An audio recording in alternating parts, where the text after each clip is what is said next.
আমার বিয়ে হয়েছে 15 বছর হয়ে গেল, কিন্তু আমার বর এখনও জামাই ষষ্ঠী নিয়ে এতটা পরিমাণ এক্সাইটেড থাকে বলার মতো না। ওর এটা 15তম জামাই ষষ্ঠী, কিন্তু মনে হচ্ছে প্রথমবার ও জামাই ষষ্ঠীতে যাচ্ছে।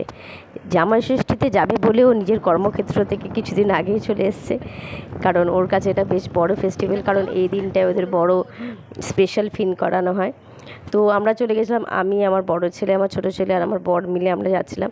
তো আমাদের দেখো যাওয়ার পথে রাস্তাটা এত সুন্দর না, চারিদিকে সবুজ আর সবুজ। আর যে ভিডিওটা তোমাদের সাথে আমি শেয়ার করছি, এখানে পুরো বাঁশবাগান।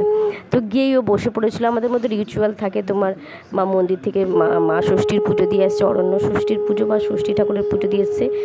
জামাই ষষ্ঠী উপলক্ষে যে পুজোটা করা হয়, তো তার ধাগাটা আমার মামা বরের হাতে বেঁধে দিচ্ছে। এটা শুধুমাত্র আমার বরের হাতে না, আমার 2 ছেলের হাতেও মা বেঁধে দেন। এবং এই দিনে মজার বিষয় হলো, আমরা অনেক কিছু রান্না করি, আমি বলো মা বলো, আমরা দুজনে কেউ কিছু খাই না, শুধুমাত্র আমার বর এবং আমার ছেলে, আমার বাবারা খায়। মানে বাড়ির মেয়েরা সেদিন কিছু খায় না, কারণ আমাদের ব্রত থাকে।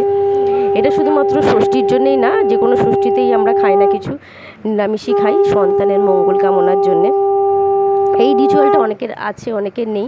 তো আমার বড় আফসোস লাগে যে মা এত কিছু রান্না করে আমি সব বাসিই খাই যবে থেকে মা হয়েছে, কিন্তু কিছু করার নেই, সন্তানদের জন্য এইটুকু আমাকে করতেই হবে, বা এইগুলো করাতেই ভালো লাগে যে আমি কিছু করতে পারছি।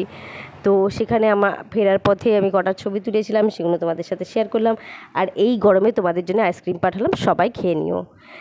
আজকে আমার সাথে এতক্ষণ থাকার জন্য অসংখ্য ধন্যবাদ। দেখা হবে অন্য কোনো ভিডিওতে অন্য কোনো দিন।